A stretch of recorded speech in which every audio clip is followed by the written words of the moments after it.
Hey guys, quick update here. Been doing more sanding, obviously. Somebody shared something with me on one of my videos. It was back on the 60 grit video. Can't remember who you were. I really apologize for not being able to say your name. I'm not sure who you were, but you had mentioned like maybe mixing something like a fairing compound to go over the transom.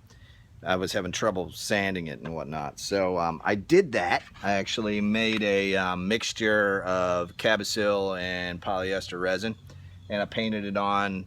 Gave it a kind of a almost like a fairing compound, but not quite. It was thinner than that, but it sets up real hard and smooth. And so this side I haven't sanded yet. This is just me. It's got it painted on there, and it's really quite, let's see if I can get a good shot of it. It's quite smooth. It feels good. But so I sanded the other side just to kind of test it and see how it came out. And it looks pretty decent, actually. I've got some low spots. What's kind of interesting about this idea is that it shows off the low spots so you can see them. And you can run your finger across it, of course, and feel it, but these are real evident now. So I just go back and fill those in, and then basically call it a day. It's ready for primer and paint.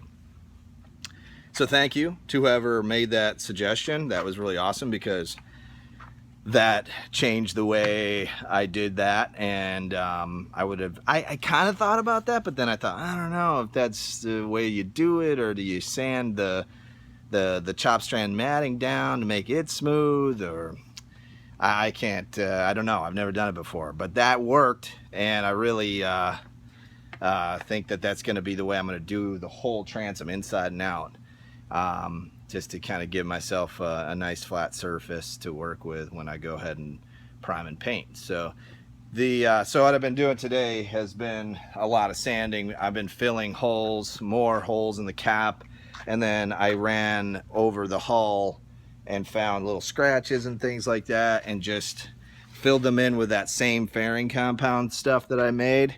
And I know this one here looks like a big scratch, but you can't feel it anymore. It's underneath the gel coat now, and it's smoothed out on top. So, and same with that big dude.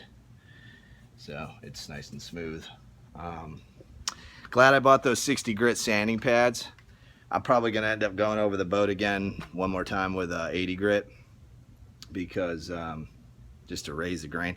The more I work with fiberglass, the more it seems like it reacts to everything you do like wood. So if you've ever worked with wood, then it's real similar, in my opinion. It sands out like wood, you raise the grain like wood, you got to prime it and paint it kind of the same way, although you use different kinds of paints. But I really dig that whole concept. I never really thought of it like that until a couple days ago when I was doing all the sanding. Like, this is a lot like woodworking, except it's a little bit more forgiving. You can really mess up and then patch a hole. And speaking of that, I actually fixed this big crunch right here. This whole corner was really bad, and now it's all been repaired and everything, and I got biaxial up underneath there. I don't know if you can see it, but it's all kind of put back together now. So hey man, every day doing one thing every day. In fact, here's something else.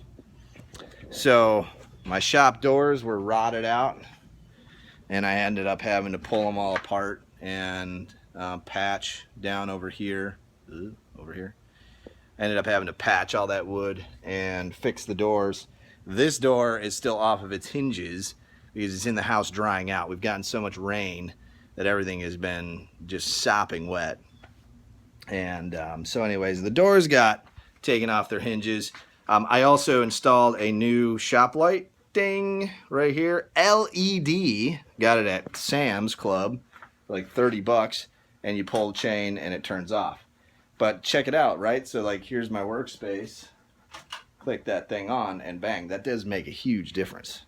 So I include that in one of the things that I do in this process. Also, I moved the motor out of here so I have more room to work in here on fiberglass and paint stuff. I moved that into the garage in the front, and I tried to start it, but it wouldn't start, and then I found a wire had fallen apart, fallen off, and twisted that on there, and she fired right up. So anyways, so many different things. Hotter than hell here too, but good hot. It's not too bad. The rain has been kind of crappy, but it is what it is. Thank you for all your comments, your likes, your subscribes. I love, and I haven't gotten back.